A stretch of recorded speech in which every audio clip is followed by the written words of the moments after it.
warahmatullahi wabarakatuh. Waalaikumsalam warahmatullahi wabarakatuh. Selamat pagi. Pagi luar biasa. Are you ready? Yes, I am ready. Yang saya hormati Bapak Rudi Apriyadi selaku owner dan direktur di Toko Abang Putrajaya. Yang saya hormati Bapak Andriansyah Sinaga. Yang saya hormati pimpinan seluruh cabang di Abang Putrajaya dan rekan-rekan yang saya banggakan. Puji syukur kita panjatkan kehadirat Allah Subhanahu wa Ta'ala karena berkat rahmat dan hidayahnya kita dapat berkumpul bersama-sama di acara hari ini. Untuk agenda hari ini, yang pertama pembukaan yang sedang berlangsung, selanjutnya ada penyambutan HRD baru yang akan dibawakan oleh Bapak Andriansyah Sinaga. Yang selanjutnya penegasan ulang struktur organisasi yang akan dibawakan oleh Bapak Owner kita. Dan selanjutnya pengangkatan menjadi General Manager Abang Putrajaya.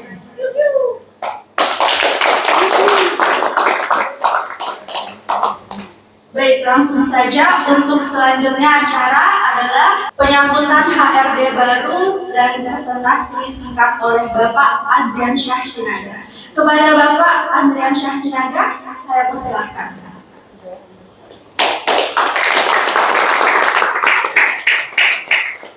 Bismillah. Assalamualaikum warahmatullahi wabarakatuh.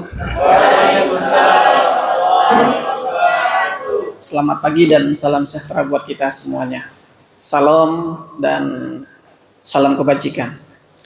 Alhamdulillah, puji syukur kita ucapkan kepada Allah Subhanahu wa Ta'ala atas segala nikmat yang Allah berikan kepada kita, sehingga pada kesempatan pagi hari ini kita sama-sama dapat berkumpul, dapat bertemu di perusahaan Abang Putrajaya Group, gitu Pak Rudi ya. Kemudian selawat dan salam semoga terlimpah curahkan kepada junjungan kita Nabi kita Muhammad Rasulullah Sallallahu Alaihi Wasallam. Pertama-tama yang saya hormati owner khusus di Abang Putrajaya Group, Bapak Rudi Apriyadi. Betul Pak ya, Mama kan? Kemudian saya hormati para seluruh pimpinan, direktur, supervisor, manajer dan lain sebagainya yang tidak bisa saya sebut satu persatu. Semuanya sama-sama saya banggakan dan saya hormati.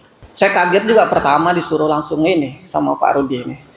Ya, jadi tidak jadi masalah karena kalau orang Melayu katakan tak sayang, tak kenal maka tak sayang gitu ya. Tak sayang maka tak tahu dan tak seterusnya, seperti itu. Sebelumnya izin para Bapak Ibu sekalian, teman-teman semua, saya sudah lampirkan di profil saya. Asal saya itu dari Sumatera Utara, tepatnya di Tanjung Balai Asahan. Ya, sama dengan Pak Rudi, cuma beda kecamatan gitu Pak ya. Saya Datuk Bandar gitu. Kemudian saya terakhir di Batam itu tepatnya pada tahun 2007. 2007 saya masuk kota Batam. Ya masih barulah dibanding dengan Pak Rudi begitu. Kemudian aktivitas saya masuk ke Batam, mulai bekerja di salah satu perusahaan yaitu di PT Indovision. Mungkin teman-teman Bapak Ibu tahu Indovision, tahu Pak? Tahu kan? PT Indovision itu bergerak di bidang distribusi TV berlangganan parabola gitu. Kalau dulu di tempat kita itu ada parabola besar, kalau di Batam itu ada parabola digital. Itu dulu yang eksis di kota Batam itu pertama sekali. Dan kemudian berlanjut di aktivitas saya bekerja di beberapa tempat ya. Dari tahun 2007 kemudian sampai sekarang banyak beraktivitas di kota Batam begitu. Dan pendidikan saya terakhir itu di S2 MSDM Magister Sumber Daya Manusia itu di kampus Universitas Batam. Itu terakhir saya tahun 2019 Covid. Bukan alumni Covid gitu ya. Tapi pas Covid-nya masuk, selesai tahun 2020 gitu. Dan S1 saya mengambil di jurusan komunikasi di Sekolah Tinggi Ilmu Komunikasi, yaitu di Batam, menyelesaikan pada tahun 2017 begitu. Jadi lebih banyak tentang berkomunikasi gitu, itu lebih bidang saya di sana begitu. Kemudian saya lanjutkan dengan MSDM karena pentingnya sumber daya manusia gitu. Karena hari ini Batam kita hampir banyak kekurangan sumber daya. Apalagi teknologi hari ini sangat pesat begitu kan. Ada AI, kemudian ada digital dan lain sebagainya begitu. Jadi diprediksi Profesor Arif itu katakan, salah satu rektor IPB menyebutkan 2045 itu akan terjadi perubahan pergeseran paradigma manusia. Perubahannya adalah yang dulunya kita bekerja sebagai manusia biasa, maka suatu saat itu akan beralih menjadi sistem robot begitu. Jadi kebanyakan sumber daya manusia itu sudah berubah, polanya sudah berubah. Jadi jangan sampai kita sebagai manusia sumber daya yang hari ini belum bisa digantikan oleh robot gitu. Karena robot itu sistem yang membuatnya manusia gitu. Tapi robot tidak bisa membuat manusia gitu kan. Kita bisa membuat robot, tapi robot tidak bisa membuat manusia gitu. Tapi kelemahan robot itu adalah beberapa titik kelemahannya. Ketika robot itu lemah, maka dia akan berhenti gitu. Dan dia akan bisa diperbaiki gitu. Tapi kalau manusia lemah, suatu saat dia akan mati dan akan digantikan oleh manusia lainnya begitu. Nah, makanya Profesor Arif itu katakan persiapan sumber daya manusia itu terbatas. Kenapa terbatas? Karena kita semakin lama semakin perubahan itu terjadi begitu.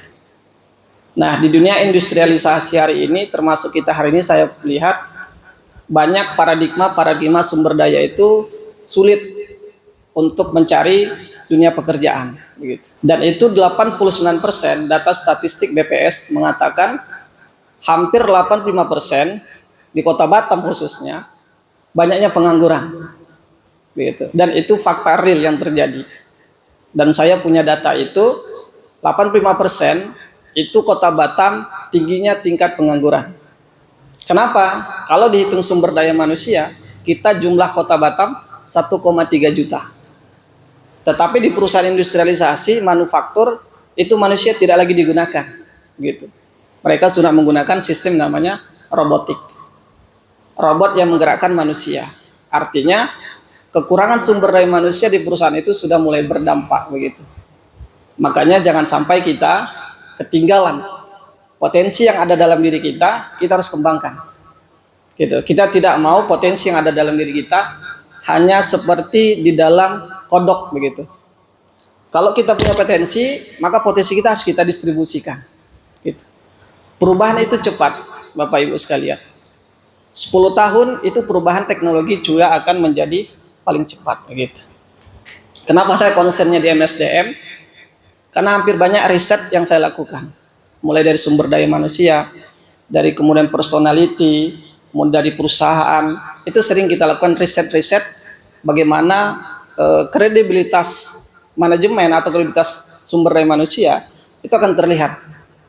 Baik itu dari sisi kinerjanya, baik itu dari sisi pekerjaannya, dan itu akan membuat banyak faktor. Makanya konsentrasi saya di S2 itu adalah bagaimana mengelola sumber daya manusia ke depannya gitu. Karena manusia tidak bisa kita berdayakan gitu, kalau tidak berikan potensinya. Gitu. Saya tidak tahu potensi teman-teman Bapak Ibu sekalian. Gitu. Setiap kita semuanya pasti memiliki potensi.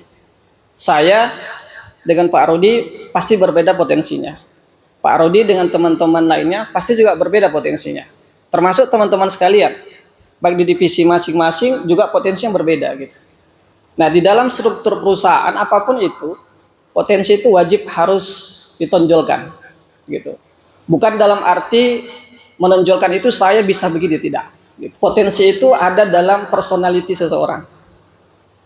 Bagaimana kita bisa mengetahui potensi si A kalau itu tidak dipraktekkan begitu kan? Bagaimana kita tahu potensi kita? Wah, ternyata saya lemah di sisi A.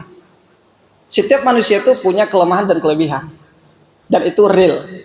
Tidak ada manusia mempunyai kelemahan semua, gitu kan? Tidak ada manusia punya kelebihan semua. Pasti manusia punya kelemahan dan kelebihan, gitu. Tentu kita juga memiliki itu. Maka banyak riset yang saya lakukan, hampir mayoritas 85% itu kelemahan kita adalah hari ini kelemahan potensial kita. Yang kita miliki potensi kita, tapi kita sulit untuk mengungkapkan begitu. Sulit untuk kita keluarkan begitu. Kita keluarkan, kadang orang tidak percaya atau tidak melihat itu gitu. Manusia itu tidak perlu dilihat, Bapak Ibu. Potensi itu tidak perlu dilihat. Potensi itu yang dilihat cuma personality dia. Orang lain tidak akan bisa melihat itu. Yang bisa melihatnya adalah kepribadian kita, begitu. Nah, kemudian saya pernah bekerja di salah satu manajer program LAS Sosial Kota Batam. Ini salah satu pekerjaan saya di lembaga sosial itu adalah seperti Bapak Ibu sekalian, tapi lebih konsen saya waktu itu adalah di bidang zakat. Ya, kalau di bidang zakat ini sama seperti saya dulu pernah menjabat sebagai marketing, sales. Produk kami itu bukan produk seperti Bapak Ibu yang ada saat ini, sepatu, sendal, sebagainya, tidak. Jadi produk kami itu produknya menjual amal jariah, Pak. Menjual surga dan neraka, begitu. Kenapa? Karena saya tidak ada produk yang saya jual. Sales kami tidak menjual produk yang ada kepada customer, tidak. Tapi produk yang kami jual itu adalah produk bagaimana Bapak Ibu yang muslim, mohon maaf yang non muslim, kami untuk mengajak mereka bersedekah. Dengan cara apa? Kami jual dengan produk namanya program. Nah, saya mencoba di waktu itu adalah menjual produk dengan paket sekolah. Apa yang saya bawa? Pengalaman, Bapak Ibu, ini cerita pengalaman. Saya hanya bawa sebuah brosur. Dan brosur itu hanya isi program. Paket A 1 juta, paket B 500 dan sebagainya. Di dalam perjalanan, tentu kalau kita secara manusia nalar, tentu kita akan menemukan customer akan bertanya, lo jual apa gitu? Lo mau ngapain gitu? Lo apa yang lo sampaikan sama customer begitu. Nah, itu pernah pengalaman saya cukup panjang, Bapak Ibu, teman-teman sekalian. Bagaimana saya meyakinkan Pak Ibu yang awalnya tidak bersedekah, tapi bersedekah gitu. Dan ketika dia bersedekah itu closing bagi saya. Dan itu suatu kebanggaan gitu kan. Kenapa kebanggaan? Karena saya mencoba meyakinkan Bapak Ibu untuk program saya ini agar dia mau bersedekah. Karena barangnya tidak ada. Begitu saya presentasi panjang lebar, ada beberapa customer yang menolak gitu. Sudah saya ceramah, sudah saya presentasi, ujung-ujungnya dia bilang, "Pak, nanti saya pelajari dulu ya." Apa rasanya gitu kan? Balik lagi saya gitu. Dan itu real saya lakukan tanpa ada barang produknya. Tapi begitu saya closing, walaupun 20.000 dapat saya, itu satu kebanggaan. Kenapa? Karena saya bisa meyakinkan seseorang tersebut dengan produk saya.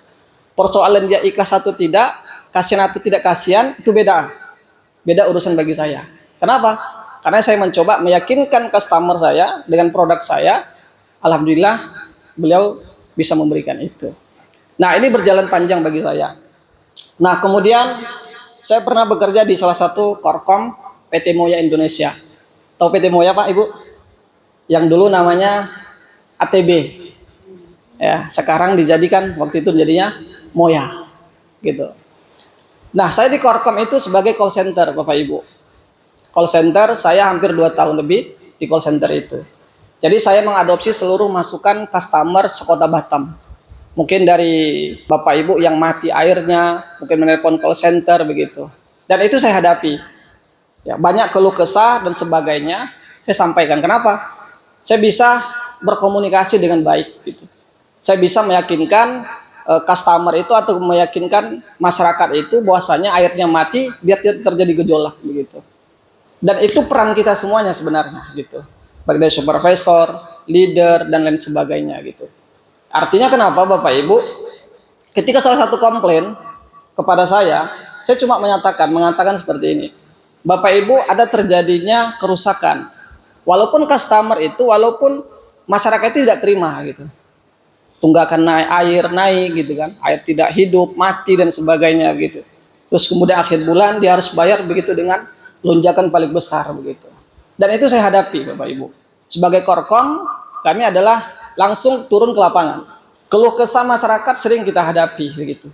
Bagaimana mereka menyampaikan sikapnya, bagaimana mereka frontal begitu. Nah, kita sebagai perusahaan tidak harus menunjukkan marah. Itu SDM. Jadi cara berkomunikasi kita kepada pelanggan atau kepada masyarakat tidak harus kita tunjukkan dengan cara emosi. dia emosi, kita tidak perlu emosi. Kita hanya tunjuk memberikan senyum. Kalau kita salah, katakan salah. Gitu. Mohon maaf Bapak, Ibu, perusahaan kami sedang mengalami kerusakan. Mohon maaf, kami akan perbaiki. Clear seperti itu. Jadi pentingnya komunikasi itu adalah menunjukkan kemampuan kita di dalam mengelola pikiran kita, di dalam mengelola sumber daya yang ada dalam diri kita. Begitu. Nah, kemudian saya pernah bekerja di Kementerian PUPR itu pada tahun 2021 sampai 2023. Salah satu diamanahkan dari Kementerian Pekerjaan Umum Perumahan Rakyat.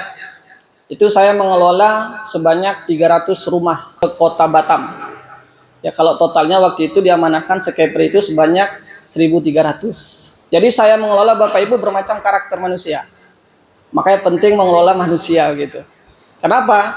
Karena 300 rumah yang saya kelola itu sebanyak kali 2. Kalau kepala keluarganya 2 masing-masing, berarti ada 600 orang. Yang rumah yang saya kelola itu bangunan dari pemerintah, uangnya dikasih pemerintah melalui kami Kementerian PUPR itu kepada masyarakat gitu. Ada yang komplain bermacam-macam. Ada yang mengatakan uangnya tidak diterima dengan baik, kemudian bentuk rumahnya salah. Dan apa yang terjadi? Komplainnya sama kita. Ketika komplainnya, kita harus hadapi. Bagaimana saya mencoba meyakinkan pemilik rumah itu tidak komplain dengan kita. Sederhana saya katakan, Bapak Ibu kita bersyukur rumah Bapak Ibu dibantu oleh kementerian gitu. Kalau ini murni uang Bapak Ibu mungkin dia akan mengatakan dia marah. Tetapi ada bantuan supply dari pemerintah kementerian untuk perbaikan rumah gitu. Kadang Bapak Ibu manusia ini kan tidak pernah yakin 100% sama kita, betul kan? Kadang pun teman sendiri kita nggak yakin gitu. Dan manusia itu bukan orang kepercayaan gitu.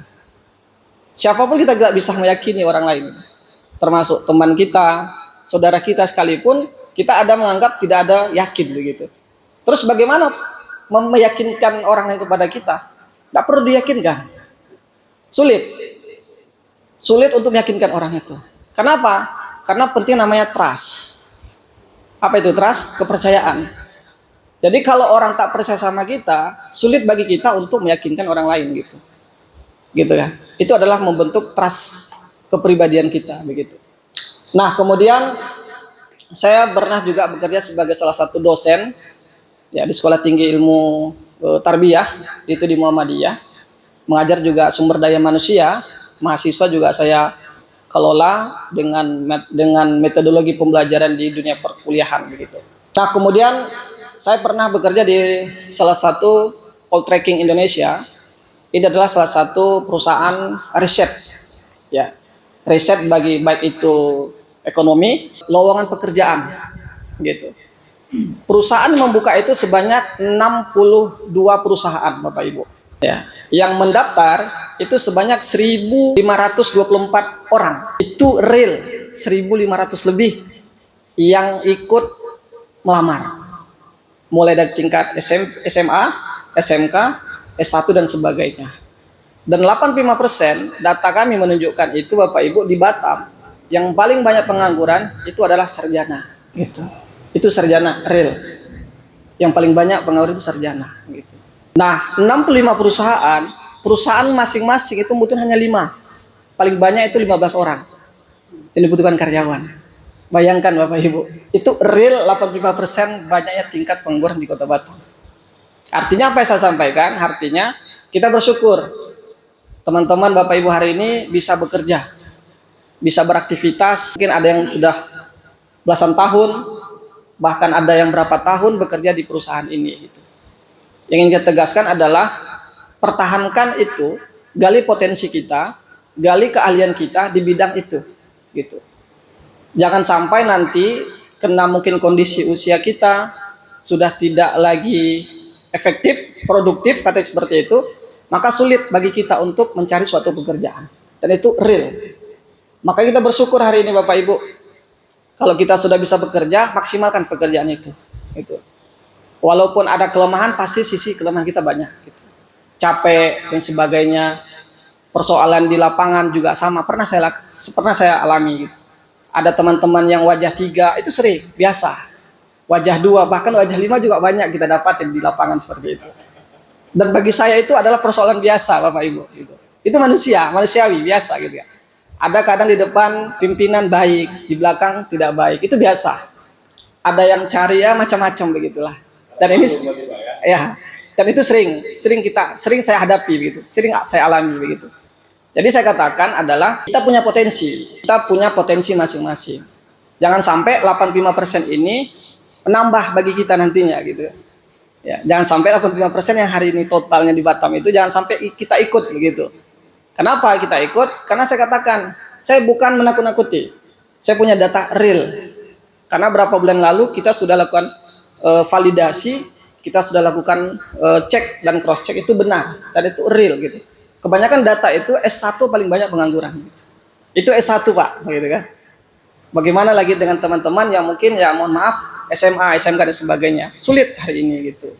Dan perusahaan itu menanggung itu hanya 15 orang. Yang melamar itu ribuan gitu. Kalau di perusahaan tersebut kita tidak memiliki potensi, sulit bagi perusahaan untuk bisa menerima kita. Dan itu real memang. Ketika kita masuk tahapan wawancara, mungkin tahapan dengan pengalaman, mungkin di situ kita sudah telah dahulu seperti itu. Nah, kemudian terakhir Bapak Ibu, saya hari ini bekerja di salah satu anggota BPSK Kota Batam gitu ya. BPSK ini saya masih menjabat hari ini sebagai anggota Badan Penyelesaian Sengketa Konsumen Kota Batam, Bapak Ibu. Jadi saya ini adalah salah satu hakim di Kota Batam di lembaga Badan Penyelesaian Sengketa. Jadi tugas saya Bapak Ibu hari ini adalah banyak menerima masukan konsumen itu kepada lembaga kami. Dengan apa? Dengan persoalan hukum. Dan hari ini saya masih menjabat sebagai salah satu hakim di Badan Penyelesaian Sengketa Konsumen. Jadi yang saya hadapi itu adalah konsumen yang menghadapi komplain dengan pengusaha. 2 hari terakhir saya mendapatkan kasus tentang rumah. Ya, pemilik rumah itu dibohongi oleh salah satu perusahaan, baik dari sisi mutu dan sebagainya. Dan ini profesi saya adalah bagaimana menghadapi persoalan konsumen. Jadi insya Allah kalau Abang Putrajaya tidak ada masalah dengan konsumennya, insya Allah kita sama-sama menjaga itu. Ya. Dan hari ini saya baru dilantik kemarin di bulan 11 langsung oleh Gubernur Kepulauan Riau, Bapak Haji Ansar Ahmad di Tanjung Pinang. Dan SK saya itu sampai 2030 mendatang. Begitu. Dan saya hari ini masih menjabat sebagai salah satu hakim. Ada 9 hakim kami yang hari ini diamanahkan oleh pemerintah provinsi untuk menghadapi persoalan konsumen. Jadi kalau ada konsumen kita yang komplain, maka saya bicara sama Pak Rudi, jangan sampai nanti nomenklatur kita di perusahaan ini ada yang komplain nanti konsumen kita. Kan kita tidak mau itu. Kenapa? Kalau terjadi konsumen komplain dengan perusahaan kita, itu resikonya besar. Bisa pidana dan bisa perusahaan kita ditutup, begitu. Dan makanya nanti kita akan mencoba, selama ini sudah berjalan baik, tidak ada yang komplain, alhamdulillah syukur bagi kita. Dan kemudian berharap dengan hadirnya saya sama kita semuanya, saya berharap Bapak Ibu kita bisa kerjasama, ya, kita membangun perusahaan ini lebih baik. Target kita 2026 ini mau ngapain? Begitu dulu. Kita punya visi, kita punya planning, kita punya targeting, dan kita punya potensial. Makanya 2026-nya kita mau ngapain? Begitu. Apakah perusahaan ini kita mau stagnan? Apakah perusahaan ini kita mau mundur? Atau kita mau perusahaan ini maju bersama? Begitu. Kalau kita maju bersama, maka potensi bagi kita adalah memajukan diri kita. Kalau kita menganggap perusahaan ini stagnan biasa, ya artinya ada kelemahan dari kita. Maka kita tidak mau berbenah. Tapi kalau kita mau bersama-sama maju, ayo sama-sama kita bergerak. Persoalan di lapangan, persoalan di internal itu biasa. Yang penting tidak ada tonjokan, gitu ya. Cari 2 muka, 3 muka silakan. Bagi saya itu tidak ada masalah. Fastabiqul khairat kalau agama kita katakan, berlomba-lomba dalam kebaikan begitu.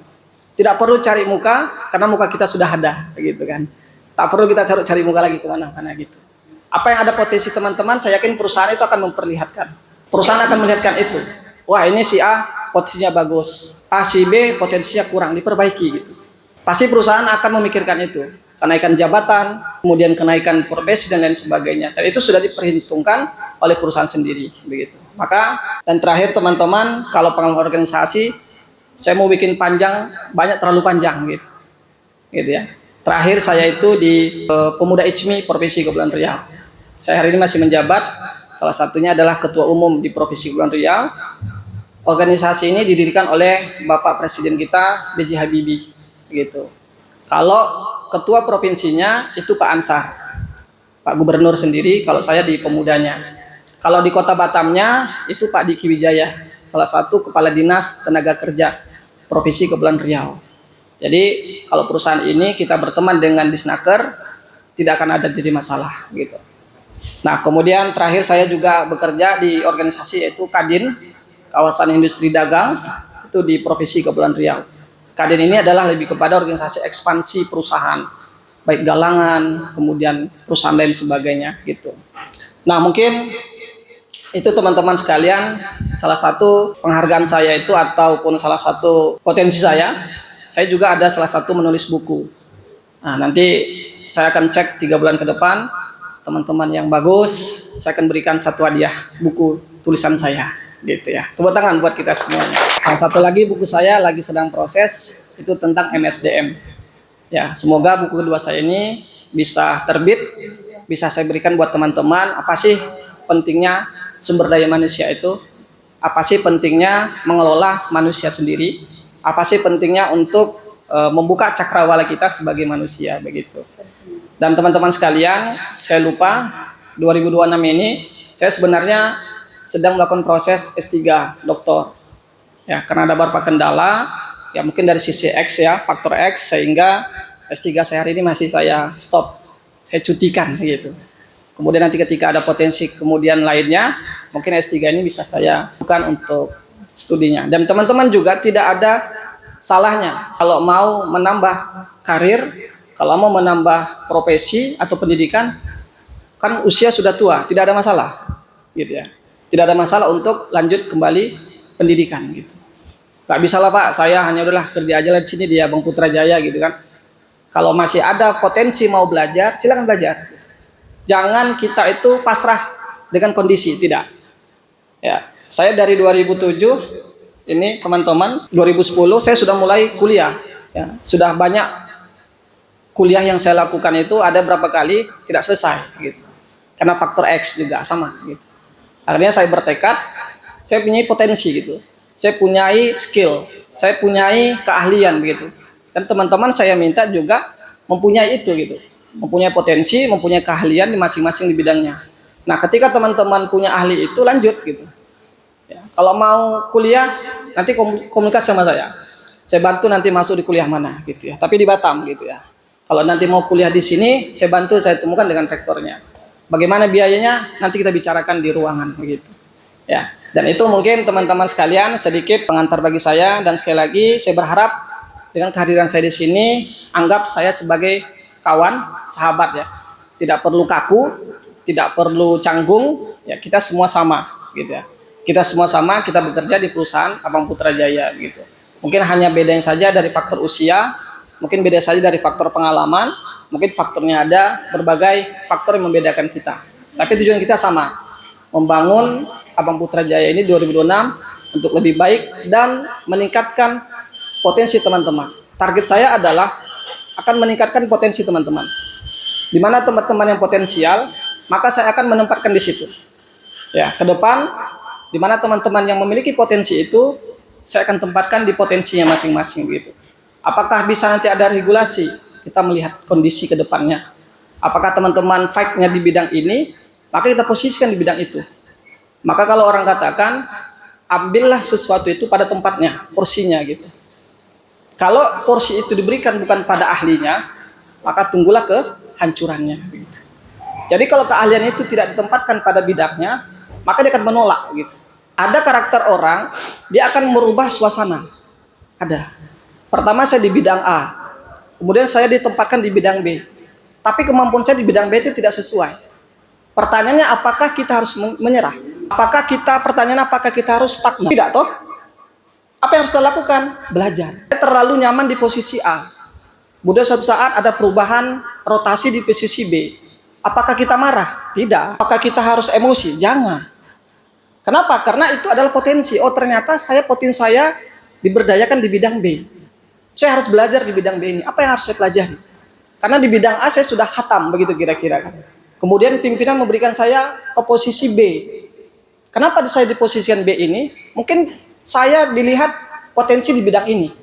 Mungkin perusahaan akan menempatkan saya di sini untuk memperbaiki sistem. Atau perusahaan menempatkan saya di sini untuk memperbaiki manajemen, begitu. Jadi teman-teman sekalian nanti, ketika ada rotasi, ketika ada perputaran, itu hal yang biasa. Jadi jangan dianggap itu suatu masalah, jangan dianggap suatu musibah, tidak. Gitu. Selama kita bekerja di sini, selama kita tidak membuat kejahatan, selama kita tidak melakukan hal kriminal, itu biasa. Di pemerintah juga ada rotasi kan gitu ya. Kepala dinas A bisa kepala dinas B gitu. Jadi tidak ada persoalan untuk rotasi perubahan itu. Yang penting kita bekerja semaksimal mungkin. Yang penting kita bisa bekerja bersama. Potensi yang ada di diri kita keluarkan. Yang dulu kita di posisi nyaman, strategis, tiba-tiba suatu saat berubah, jangan merasa tidak nyaman. Lakukan kenyamanan itu kembali di posisi yang baru begitu. Jangan sampai kita nyaman di posisi A, tiba-tiba kita di posisi B ditempatkan emosi. Jangan teman-teman. Ya, jangan dianggap itu suatu masalah, tapi anggaplah itu suatu kebaikan. Anggaplah itu suatu perubahan. Oh, ternyata kita dipercaya perusahaan untuk memperbaiki di divisi B. Oh, ternyata perusahaan menempatkan kita di posisi B ini, perusahaan melihat potensi yang ada dalam diri kita. Ketika itu terjadi, yakin teman-teman dan percayalah, perusahaan kita akan bisa ekspansi ke depannya. Kita tidak ingin di Batam, perusahaan ini ada, kita sama-sama kalau mau bersama, kita bisa keluar Batam. Tidak bisa bekerja sendiri owner, tidak bisa bekerja sendiri supervisor, tidak bisa bekerja sendiri manajer, tidak bisa bekerja sendiri operator. Yang bisa ekspansi itu adalah semua kelompok ini bekerja sama. Tidak bisa saya bekerja sendiri, tidak bisa Pak Rudi bekerja sendiri, tidak bisa teman-teman bekerja sendiri. Ketika kita ingin berharap ekspansi 2026 perusahaan ini, apa yang kita lakukan? Kerja tim, teamwork, kerja kelompok, dan ini akan membentuk ekspansi kita untuk ke depan. Mungkin itu yang dapat saya sampaikan Pak Rudi. Terima kasih buat semuanya. Salam dari saya. Panggilan saya panggil aja Andri ya, atau Andriansah juga boleh, silakan. Ya, lebih banyak kita berkomunikasi. Ini nomor WhatsApp saya salah. Sebenarnya 0813 7250 2586 gitu ya. Salah ketik saya. Dan anggap saya sebagai teman, jangan dianggap saya sebagai musuh ya. Anggap saya sebagai sahabat. Anggap saya sebagai saudara. Sebagaimana teman-teman juga yang hari ini bersaudara kita semua bersaudara, anggap saya saudara. Kalau saya salah, ingatkan. Ya. Kalau saya salah, tolong. Prinsip saya, kalau saya salah, tolong ingatkan. Ya, saya memiliki kelemahan. Kalau saya salah, ingatkan. Berdosa kalian, Bapak Ibu, kalau saya salah tidak diingatkan. Tapi caranya bagus. Ya, caranya baik-baik gitu ya. Caranya bagus-bagus. Gitu. Dan juga teman-teman kalau saya lah juga saya akan ingatkan dengan cara yang baik-baik. Kita jaga komunikasi kita jaga etika kita cara interaksi kita sesama teman kita. Demikian dapat saya sampaikan. Lebih kurang mohon maaf. Saya dengan Assalamualaikum warahmatullahi wabarakatuh. Waalaikumsalam.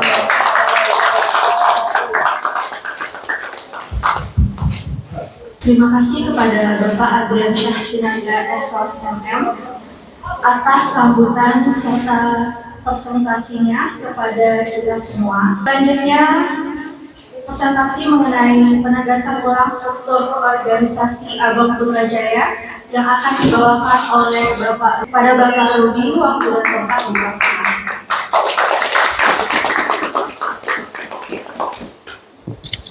Assalamualaikum warahmatullahi wabarakatuh.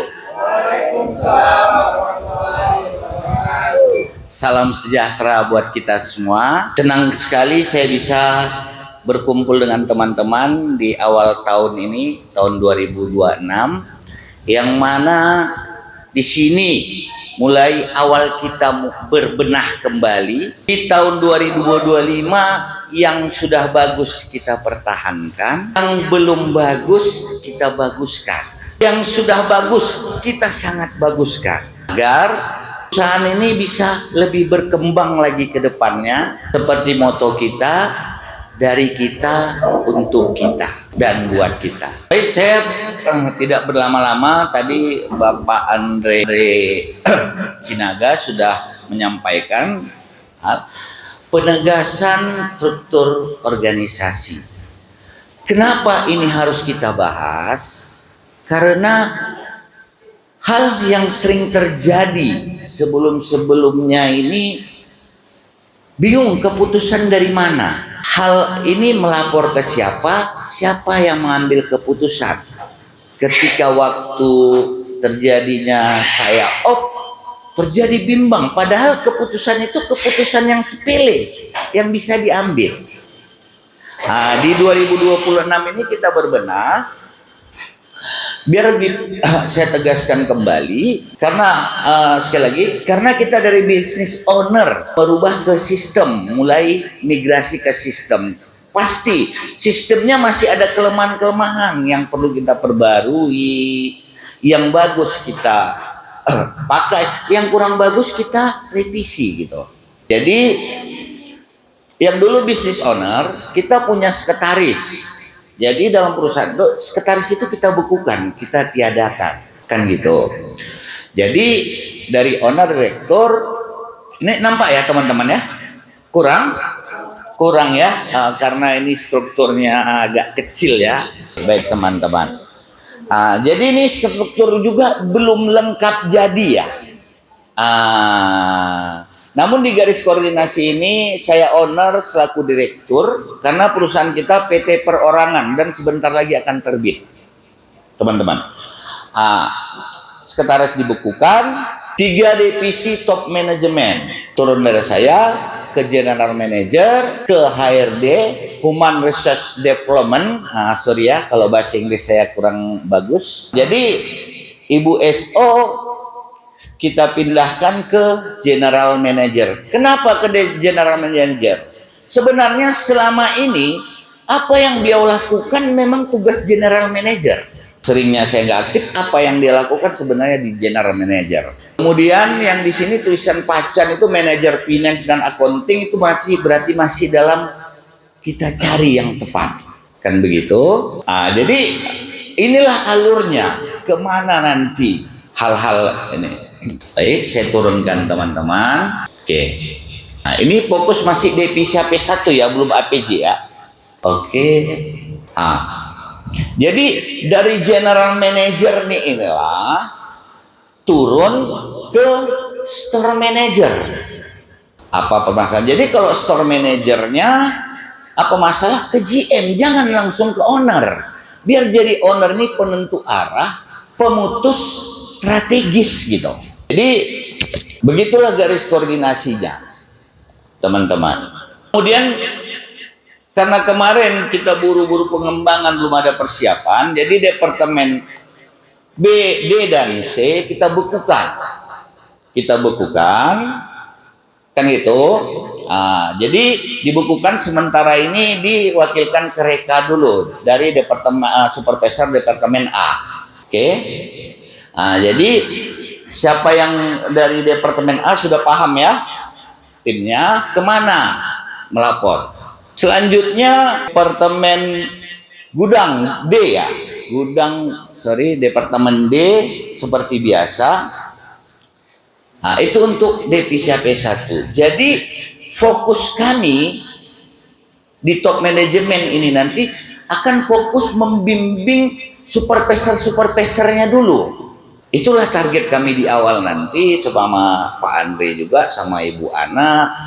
Kami berbagi nanti membimbing supervisornya. Jadi tim-tim bawah ini juga yang operator atau pramuniaga, apa hal sampaikan ke supervisor gitu. Jelas? Baik, bagaimana kami dari cabang kan gitu. Ini karena masih ini struktur 2024 ya kita pakai. Oke, nampak ya. Jadi store manager AP1 masih Pacan, berarti kan masih supervisor, naiknya ke GM. Di AP2 juga naiknya ke GM, AP4 juga ke GM. Jadi dari GM inilah nanti kami saring laporan-laporan itu, apa arah yang akan kita lakukan, apa target yang akan kita lakukan, apa rencana yang terbaik akan kita lakukan. Jadi harapan saya teman-teman, apapun masalahnya, apapun kendalanya, sampaikan dengan jelas kepada supervisor atau manajer. Manajer semua sampaikan ke GM. Jadi masalah itu bukan hukuman. Itulah yang akan kita cari pemecahan solusinya yang tepat. Seperti itu. Jadi masalah itu bukan dipersalahkan, bukan. Jadi masalah yang terjadi ini bukan mutlak kesalahan tim, tidak. Sistem juga salah, gitu. Inilah kita berbenah di mana sebenarnya titik kurang tepatnya.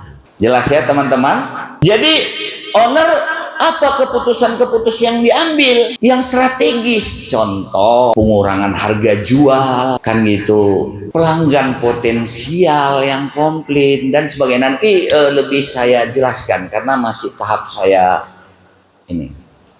Jadi biar kita rata berbagi tugasnya gitu. Sampai sini jelas ya? Lapor.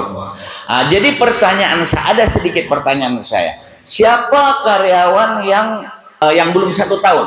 Yang belum 1 tahun coba angkat tangan. Oke. Siapa yang bekerja sudah di atas 1 tahun? Baik. Pertanyaan saya pertama, siapa yang sudah merasakan yang di 1 tahun cuti tidak dibayar perusahaan? Cuti tapi masih dibayar perusahaan. Oke. Siapa yang merasakan sudah sakit masih dibayar perusahaan? Oke. Baik, di bawah tahun 2024, siapa yang bekerja di bawah tahun 2024? Oke. Siapa yang merasakan cuti tidak dibayar di tahun 2024? Oke. Siapa yang merasa maupun sakit tidak dibayar perusahaan di bawah tahun 2024? Mau sakit, mau apa, yang penting out dipotong gaji. Siapa?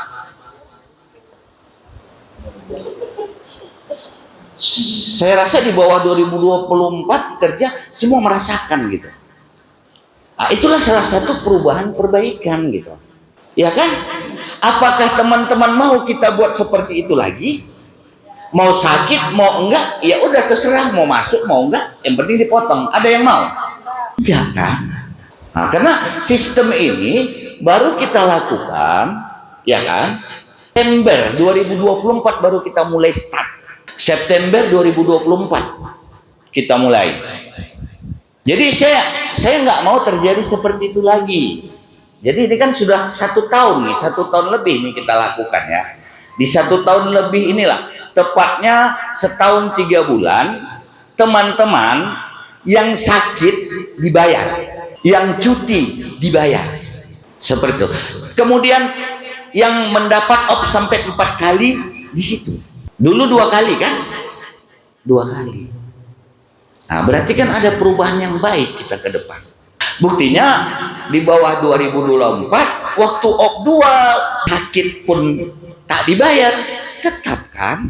Nah, ya itulah perubahan-perubahan yang terbaik yang akan kita lakukan ke depan. Tapi ini yang seperti dikatakan Pak Andre, ini tidak bisa saya sendiri, tidak bisa Pak Andre sendiri, tidak bisa juga ibu anak sendiri, tidak bisa supervisor. Ini harus kita, seperti yang kita gadang itu lagu kita gitu. Makanya kembali saya tekankan pada teman-teman, ini 2026 tahun baru. Nah, dari sini kita mulai berbenah. Baiklah teman-teman, hanya itu yang dapat saya sampaikan. Kurang lebih saya minta maaf kalau ada kata-kata saya yang salah. Wabillahi taufiq wal hidayah. Assalamualaikum warahmatullahi wabarakatuh.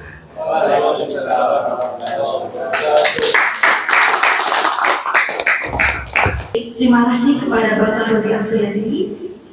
Selanjutnya kata sambutan singkat dari Ibu Ana atas pengangkatan jabatan dari Sekretaris Owner menjadi General Manager. Kepada Ibu Ana, waktu dan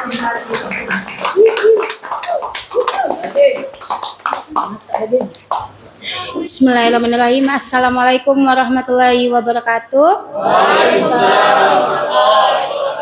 Semangat dulu ya. Semangat pagi. Pagi luar biasa. Are you ready? Yes, I am ready. Oke, tepuk tangan dulu semuanya. Terima kasih kepada Pak Owner. Selamat bergabung kepada Bapak HRD yang baru, Pak Sinaga ya. Mudah-mudahan. Ini? Oh iya. Oh iya, benar mirip ya. Oke, terima kasih sebesar-besarnya kepada Bapak Rudi Apriyadi atas apresiasinya dan kepercayaannya yang telah pengangkatan ya atau mutasi ya dari jabatan Sekretaris Owner ke General Manager. Terima kasih banyak atas kepercayaan dan apresiasinya. Terima kasih Bapak. Selanjutnya dari saya cuma sekilas balik ya. Mudah-mudahan jadi motivasi bagi tim yang lain. Di tahun 2020 itu saya masuk ketika COVID itu saat itu. Jabatan saya sebagai asisten accounting itu saat itu Kak Evi yang jadi accountingnya saat itu. Jadi saya itu instruksi kerjanya dari Kak Evi. Ngetik, filing seperti itu. Nah, di situ juga banyak jajaran staf admin kemarin ramai juga. Nah, cuman namanya kita sesuai instruksi kan kadang pimpinan sibuk ya. Jadi kan bingung ya mau ngapain gitu, Nah, kalau teman-teman pernah ngerasain seperti itu, peluangnya apa? Peluangnya ketika kita kosong, apa yang mereka pelajari kita amati. Mereka kerjakan kita amati. Nah, setiap orang kan beda-beda ya kemampuannya ya. Nah, nanti kalau kalian sering mengamati nanti dapat tuh ilmu baru gitu. Satu, yang kedua memang nggak semua orang terkadang itu mau mengajarin total gitu. Tapi setidaknya ketika kita mengamati kita dapat ilmu baru. Nah, setelah di situ waktu itu COVID, kita banyak pengurangan. Nah, saat itu saya tinggal sendiri admin, disitulah juga saya jualan, bantu nge-live juga. Ya campur-campur lah ya semuanya di situ ya. Nah, sampai COVID mulai mereda, juga dunia usaha mulai stabil. Nah, jabatan saya mulai naik nih. Nah, di situ saya jadi dikasih kepercayaan training asisten, sekretaris owner lah. Tapi dikasih tugas sama Pak Bos saat itu. Nah, jadi disuruh coba kamu pelajarin database perusahaan, mana yang salah, coba dibenarin. Gitu. Coba dibenarin kan berarti batas kemampuan saya nih ya. Ketika saya coba analisa database-nya itu banyak beberapa tuh yang miss saya infoin ke Pak Owner saat itu ini yang sudah dihasilkan ini. Nah, mungkin saat itu Pak Owner merasa cocok ya sehingga dipatenkanlah jabatan sekretaris owner itu. Nah, itu pun saya masih belajar juga gitu. Kenapa? Saya belajarnya itu dari mana? Saya coba masuk ke lini operasional. Lini operasional tuh kayak gudang, terus kayak pendisplayan. Saya masuk ke lini kasir, coba belajar ngasir, purchasing juga, accounting juga, sales juga. Saya juga pernah jadi sales gitu. Kenapa saya mau mempelajarin semuanya? Karena kalau saya sebagai leader, setiap tim kan mempunyai masalah. Kalau suatu datang tim ke saya nggak bisa ngasih solusi, berarti saya bukan leader gitu. Itu bagi saya. Seseorang mempunyai masalah mengadu ke saya sebagai leader, saya nggak bisa ngapa-ngapain. Berarti putus harapan tim saya kan. Nah, sementara leader itu harus memberi solusi kepada timnya. Seperti itu. Kalau saya saat itu kenapa saya harus mempelajari semuanya seperti itu. Nah, dan itu penugasan juga di beberapa divisi yang ada problem seperti itu, saya kasih laporan progres dan segala macamnya lah.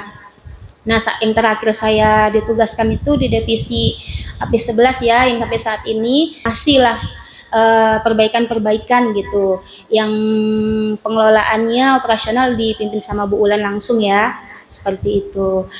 Jadi dari sini apa yang bisa diambil ketika kamu pertama masuk nih, kamu mendapat satu jabatan Jangan mau stuck di situ. Kalau saya ya, mudah-mudahan bisa diambil ya. Jangan mau stuck di situ. Maksudnya apa nih? Bukan hanya di jabatan aja. Kalaupun nggak dapat di jabatan, minimal ilmunya gitu. Ilmunya. Kalau gaji itu kan relatif ya, ngikut sama jabatan ya. Semakin besar tanggung jawabnya, ya semakin besar gajinya gitu. Nggak mungkin tanggung jawabnya gede, gajinya kecil gitu, nggak mungkin ya. Itu sejalan tuh. Nah, ilmunya sih yang penting. Suatu pun ketika nanti kalian ada peluang di luar, itu bisa diambil gitu. Kita kan nggak tahu ya rezeki orang ya. Nah, seperti itu. Kalian bisa ambil gitu. Tapi kalau kalian nggak punya dasar ilmunya susah. Kita kan mau berkompetensi sama orang lain di luar kan? Seperti itu. Kan nggak mungkin juga kita sampai bongkok di sini kan? Nggak mungkin juga kan? Nah, atau nanti suatu ketika kalian ada rezeki mau buka wirausaha atau kalian mau mencoba ke perusahaan yang baru, dasarnya kan ilmunya dulu yang harus ada. Tapi kalau basicnya nggak ada, kayak mana kita mau menang di kompetisi di luar gitu. Jadi jiwa fight-nya itu harus besar, terutama yang muda-muda ya. Harus. Nah, udah dibuat tuh plannya. Plannya sudah dibuat. Jangan kenapa? Nanti kayak saya ini tergolong terlambat sih menurut saya. Sadarnya tuh tergolong terlambat. Saya sadarnya istilahnya kayak plan ini seperti itu. Itu 4 tahun baru sadarnya. Istilahnya kalau hidup tuh plannya kita apa ya? Misalnya kayak rumah tangga, anak tuh sekolah di mana gitu-gitu kan. Nah, jangan sampai terlambat. Kenapa? Ketika kita berproses kita nggak tahu nih berapa tahun sampainya gitu. Jangan sampai telat startnya gitu. Nah, seperti itu. Kadang udah mulai aja kita nggak dapat apa-apa, kadang nggak maksimal ya. Apalagi kita diem gitu, ya nothing, nggak ada apa-apa, apapun nggak ada gitu. Itu aja sih kalau dari sayanya gitu. Semoga apa yang saya sampaikan bisa diambil ya, terutama yang muda-muda nih untuk plannya. Terus nanti kalau kita udah join nih, nanti yang udah lama-lama pasti tahu nih sistem kerja saya nih. Sistem kerja saya tuh satu, saya maunya cepet, udah tahu ya, cepet. Terus suka merepet, oh ya. Terus yang paling tegas nih ngambil keputusan, ya kan? Nah 3 nih, ya gitu ya udah sama aja. Pokoknya kalau yang salah ya salah, benar ya benar gitu. Itu makanya di tim saya nanti apapun masalah kalian bilang, pasti saya cover, pasti saya kasih solusi. Seperti itu kita rembukkan bersama. Terus yang penting kerjaan itu nggak ada yang berat kalau tepat caranya. Itu aja, caranya benar pasti kerjanya ringan. Yang buat kita merasa berat itu apa? Cara kerjanya yang salah, jadi terbeban. Seperti itu ya, terutama supervisor nih. Berarti nanti kita ketemu nih dalam bimbingan saya. Karena kenapa? Yang udah pernah tahu saya kerjanya pakai target, tahu ya? Udah tahu ya, udah nggak kaget nanti ya. Ini besok bisa ini, besok bisa ini, besok bisa ini. Harus bisa semuanya. Harus yang pinternya tuh harus sama-sama, semua harus pinter sama. Nggak boleh ada yang pintar, ada yang enggak. Semua harus pintar, semua harus berprogres, semua harus grow semuanya. Yang gimana Kak yang lambat, kita dongkrak ke atas supaya naik. Jangan biarkan partnernya, timnya di bawah terus, naikkan dia. Gitu, oke? Itu aja dari saya. Wabillahi taufiq wal hidayah. Wassalamualaikum warahmatullahi wabarakatuh.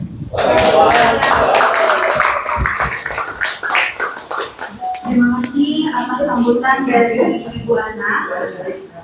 Sebelum kita akhiri acara hari ini, boleh nyanyi kita dulu ya bersama-sama.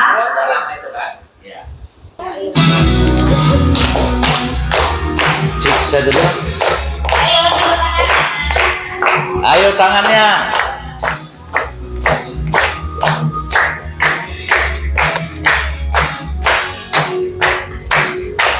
Saat kita bersama, di waktu kita tertawa, menangis, merenung oleh cinta.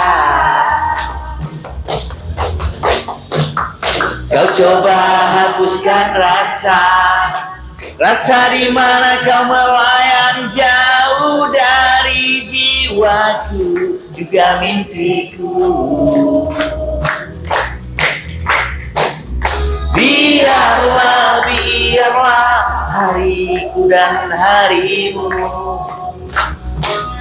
terbelenggu satu oleh ucapan manismu, dan kau bisikan kata cinta.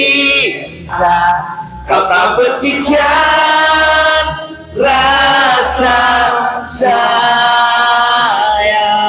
Pastikan kita seirama, walau terikat rasa hina. Baik teman-teman, sekilas kau tampak layu, jika kau rindukan gelak tawa yang warnai lembar jalan kita. Regu dan teguhlah mimpiku dan mimpimu,